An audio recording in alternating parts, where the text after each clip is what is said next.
Good morning and welcome to Living Local 15. I'm Jessica Williams. Thank you so much for joining me on this Monday. You already know it's time to kick it off with some motivation. Here's the quote. Your work is going to fill a large part of your life. And the only way to be truly satisfied is to do what you believe is great work. And the only way to do great work is to love what you do. If you haven't found it yet, keep looking. Don't settle, as with all matters of the heart, you'll know when you find it. I think this quote speaks for itself and is filled with so many great gems. Basically, do what you love what you do, and always follow your heart. All right, let's get started with today's show. First up, Blush Bridal and Beauty Boutique joins me in studio to break down their makeup, hair, and bridal services. Plus, we discuss engagement season. Then it's Money Monday, and Foster Financial is here to educate us on a type of tax break account that will blow your mind. And later, we learn about the Fort Wayne's Farmers Market, their new location, and specialty farmers. That and more happening now. Fashion, food, and fun. You're watching Living Local 15 with your host, Jessica Williams.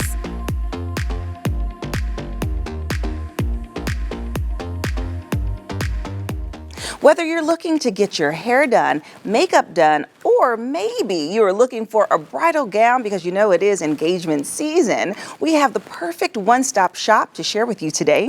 Blush and Bridal Beauty Boutique is here, and owner Harley Parsons will share more. Hi, Harley. Hi. Welcome. Thank you. Yes. Okay. So you offer such a variety shop, and I know you've been in business here in Fort Wayne for 7 years. Congratulations. Thank you. So let's just start from the top and really give us a rundown about your business. Sure. So Blush started in 2016. We started with just doing hair and makeup.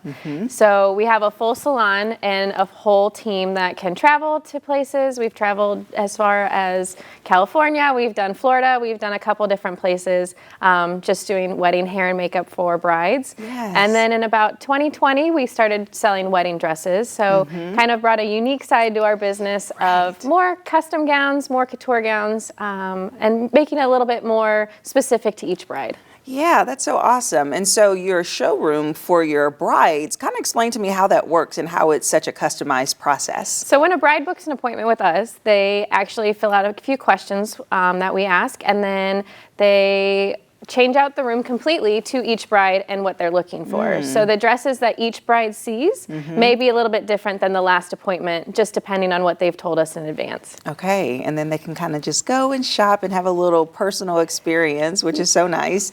And when you do your hair and makeup, is that open to anyone or for a special occasion? So it's open to anybody. We've done it for just a girls' night out. We've done it for senior pictures. We've done it for engagement pictures, all the way through weddings.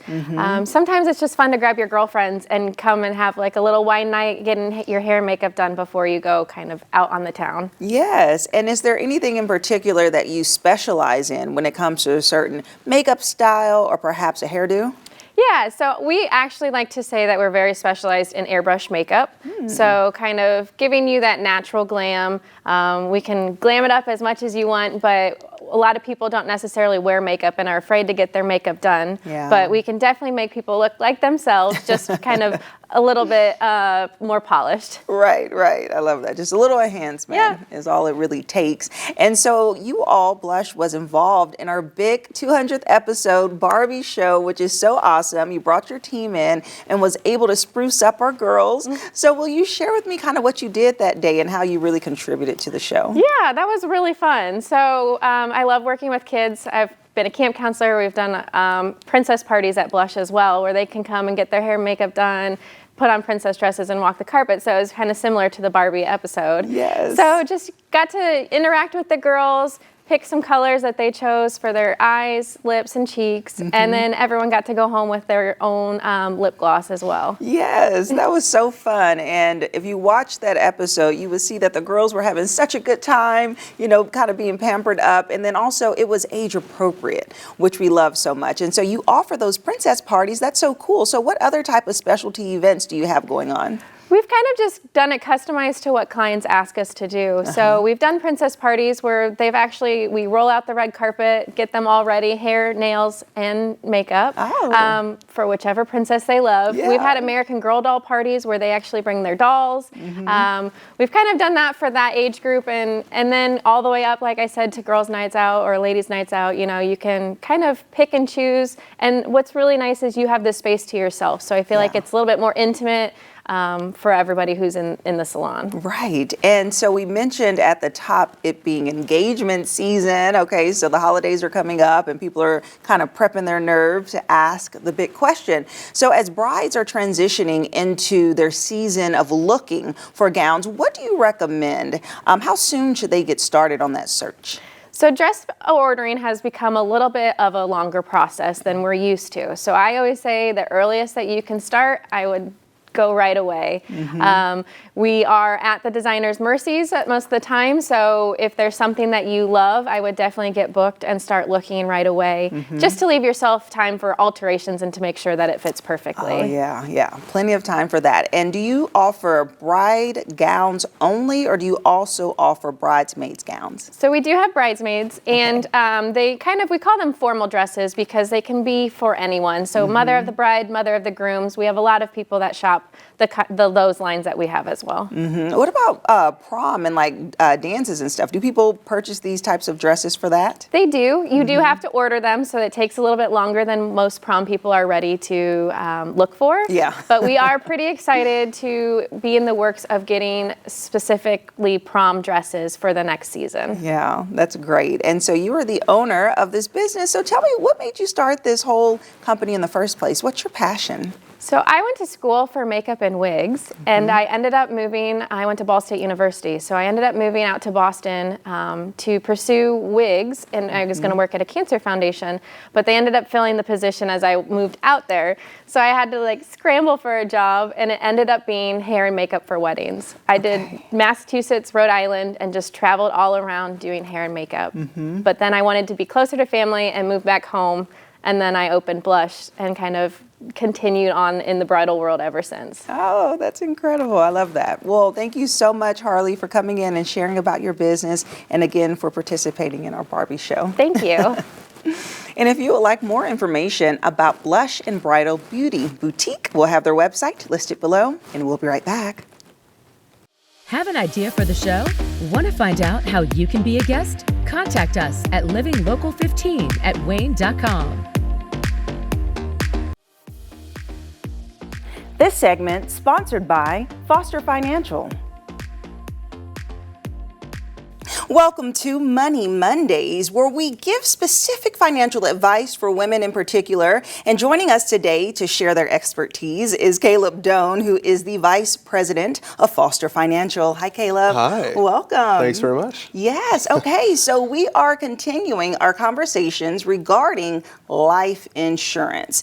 And I know that there's so many different types. And over the weeks, we've kind of broke them down a little bit, and you've shared some vital information. So what will we be talking about today? Yeah. So we spent a couple weeks kind of talking about life insurance. I wanted to switch gears a little bit and talk about 529 plans, actually. So these 529 plans are basically a tax-advantaged way for people to save for education expenses. And this is something that I've noticed grandparents and grandmas specifically really love to set up for their grandchildren. Okay, so 529 plans. I've never heard of these before, so kind of break down, give us all the details about them. Yeah, absolutely. So there's actually advantages for the people who are setting up the accounts, as well as, of course, the, let's say grandkids or kids who are going to ultimately use the accounts. So 529 accounts, they're a way to save and invest in the stock market money that's set aside for qualified education expenses. And so the sort of tax advantage for the person who ultimately uses the funds is that any growth in that account is completely tax-free. So, let's say a grandma, she has a new grandbaby, she puts $5,000 into, this 529 account for them. 18 years later, they're going off to, Notre Dame or wherever they're going to. They pull out, now $20,000, let's say, and use it for, probably one semester of college or however expensive it is now. Just for the books. Yeah, exactly. And they don't have to pay any taxes on the growth of that money. So that's a big advantage from the tax perspective there. From the person who actually puts money into this account, Indiana has a special incentive where you get a tax break in the year that you contribute. And so let's say if grandma puts in $5,000, she gets a 20% tax credit. So 20% of $5,000, she gets a $1,000 tax credit in the year that she contributes. And that tax credit goes up to a $7,500 contribution. Yeah. So get a little return on that investment. Exactly, I know. Essentially. And so what is the max contribution into the 529 accounts? Yeah, so you can contribute as much as you want, but the tax credit only goes up to a $7,500 contribution. So if you put in $7,500, you get a $1,500 tax credit, and you can certainly put more money in, but you won't get any tax credit for it, at least in the year that you contribute. Okay. And so a lot of times if a grandparent says, hey, I want to put in $15,000, we'll say, hey, let's actually split it over 2 years so that you get the tax credit each year.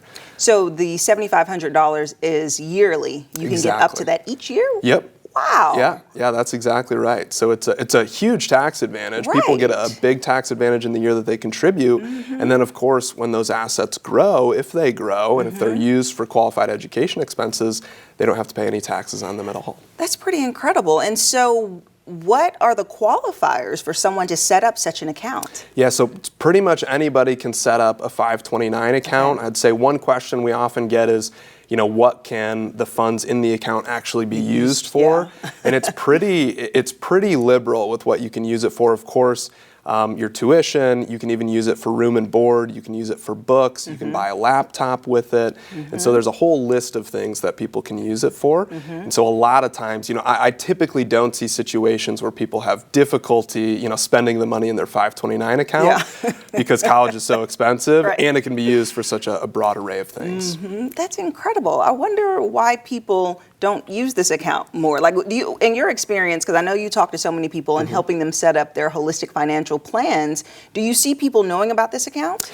Yeah, I think the biggest reason why people don't use them is just lack of knowledge that they even exist. I was actually talking to a client yesterday, and she's paying for some college expenses just out of pocket. And I said, well, hey, we could actually take some money, let's say if you're paying $10,000 a semester, instead of just paying it out of pocket, you can put it in a 529 account, 30 days later, pull it back out, send it to the school, you get the tax credit, and you're still using the same amount of money. And so you just kind of get the extra tax credit, you just kind of park the money in the 529 account for 30 days, pull it back out and use it. This is like so incredible. So anyone can do it. So a grandparent can set it up for their grandchild, an aunt can set it up for their niece or nephew, and a parent can definitely set it up. Now, can a child set it up for themselves? Let's say they're paying for college, they hit 18 and can have those type of financial accounts. Yeah, you can set one up for yourself as well. Wow. And in fact, if you set one up for your niece, let's say, and then she ends up getting a full ride scholarship somewhere and doesn't need the funds, you can switch the beneficiary to somebody else in your family. And so it's really flexible even from that perspective. Wow, okay. So what do you find are the challenges? Are there any challenges when it comes to this type of account? Yeah, I think if you're setting it up, a long ways in the future, of course, you have to have the funds to put into the account. And so a grandparent might not have $5,000 right when their grandbaby is born. And so instead of putting in a lump sum, you can put in $500 a year, every single year, put it in around Christmas for them. Of course, we have Christmas coming up, so it could be a good option there. But I think, that's one challenge. And then understanding how it should be invested is another challenge. I think when people are really far away from going to college, when they're really young, it can be invested a little more growth oriented. But as they get closer to college, we want to shave off some risk because they're going to be pretty close to actually using those funds. And so we want to make it more conservative as they get closer to using it. Okay. And is there a minimum amount that you have to put into the account each year? No, not each year. I think to open the account, it's like $10 or something like that with Indiana College Choice. But you could put in $10 and then never touch it for the rest of your life. But I think it's $10 to open it. And this is something that can be started at any point. You can have it as long as you need to. Yeah, Yep, that's exactly right. So they're Pretty really awesome. flexible, a good tax advantage, not only for the person who's using it for college expenses, but also for the person who's putting money into it. Yes. Good stuff, Caleb. Thank you so much for sharing today. Yeah, of course. And if you would like more information from Foster Financial, we'll have their website and their phone number listed below so that you can give them a call. And I want to see a lot of 529 accounts going out as Christmas presents this year. We'll be right back. This segment sponsored by Foster Financial. Follow us on social media at Living Local 15.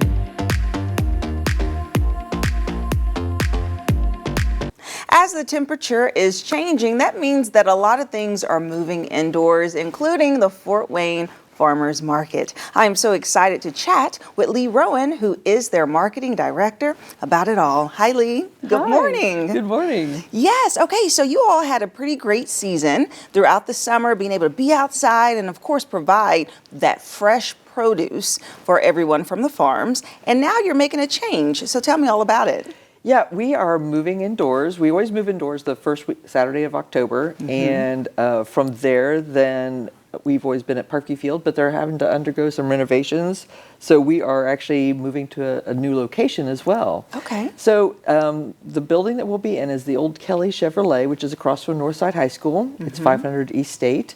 It's twice as large for us. There's ample parking, and it's right outside the door. It's paved so people who are handicapped can go in. We have 2 handicap restrooms, which is a great, use of the facility. Right. And then also, because of the business owner that we're partnering with, Tony with the Franciscan Center, he's going to allow pets in, so it's going to be very pet friendly, handicap friendly, accessible, those kinds of things. And he's just bent over backwards to put us there. So I really feel blessed that I stumbled upon that location. Right. And so tell me about the frequency that the farmers market takes place. Yeah, so we're open every Saturday, 9 to 1. So we'll be there from October 7th to the middle of May. And then we move back outdoors to Electric Works. And then, you can always come because our farmers do grow produce throughout the year. The type of produce changes. I mean, you're not going to get a fresh tomato in January, but you're going to get a lot of root crops, leafy greens, that kind of stuff. They have actually really evolved a lot since we started the market, and so they're always increasing their skill set and honing in what really works and doesn't work. Yeah, and adding in those seasonal items. And so let's dive deeper into the vendors. So do you only provide produce, or is there other things that's offered as well? Great question. So we are about 90% farm, food, and natural. Okay. So we have a variety of meat growers, chicken, duck, goat, lamb, beef, pork. Yes. So it's really interesting. And then, we have the eggs, the chicken eggs, duck eggs, that kind of stuff. And then you have honey, maple syrup, sorghum, and all sorts. It's just, there's so many food items, and there's, of course, those treats, the desserts and the savory, so it's just a really fun atmosphere, and we always try to focus on the farm, food, and natural. But we do have artisan, and we're actually because we have a larger space now, we're looking at around the holidays bringing in more craft and artisan than what we normally do. So it's going to be new and different for us. And we've got some wine and hard cider distributors that are looking to come on, and we've got a mushroom guy who's, so we've had mushrooms in the past, but that business went out. And so now, we've had 2 or 3 mushroom growers apply. So it's nice to have that ever-changing, cycle. Yes. So, and to be able to bring things back. Yeah, and have a really large variety, something for everyone as they come out and experience it. And I love that you mentioned that the farmers will be there to be able to answer those questions, and so people will know where their food comes from. So can you kind of highlight the benefits of getting your produce and meats and dairy from a farmer's market as opposed to from a grocery store? Very good question. That's actually kind of a multi-layer answer because it really depends on your philosophy. So a lot of people like the fact that it's a small footprint. So it's not coming from, the beef is not coming from Australia or other countries, and then so you have a smaller footprint. And so how that has helped us through the COVID era is that we weren't waiting for anything to come across on the ship. So I mean that really helped us, cement our value in the community, because when we set up, our grocery shelves were always stocked. Yes. Kind of thing. So. So there's that aspect, is that a lot of people value. That's why people are using green energy and things of that nature. So there's that value, and then the other value is that you can actually hone in on what you're wanting for your family. I mean, we have one farmer that doesn't feed any type of soy to their chickens, and so people who have allergies. There are people who have allergies that can't eat the chicken eggs because they were fed something specific. So they work with the feed, so the chicken eggs are more diverse for everybody. So it's just one of those things that when you really look at how complex these farmers are going to really offer a viable product, it's just astounding to me. And so it's really great that the community can come, pick what they're looking for their family, their diet restrictions, whatever that may be, and find what works for them best. Yes, yeah, absolutely. And what I love is the freshness of it and how long it lasts, because you never know how long fruits and vegetables have been on the shelves in grocery stores. Like I literally go in and I see like mold forming. I'm like, what is happening here? Right. So at least it's coming straight from the farm to fork or table, or however it is you want to consume the products, which is incredible. Awesome. Well, thank you so much, Lee, for sharing more. We appreciate it. And if you would like more information about the Fort Wayne Farmers Market, we'll have their website listed below, and we'll be right back. Living Local 15, proudly driven by the Kelly Automotive Group. Thank you so much for tuning in today. I hope you enjoyed the show. And as always, you can rewatch segments and full episodes of Living Local 15 by going to WANE.com and also by downloading the WANE app. And I'll leave you with this. It's so important to do what you love what you do, and always follow your heart. I hope you have an amazing rest of your day, and I look forward to seeing you here tomorrow. Bye-bye. Content segments during today's Living Local 15 were paid for by these sponsors.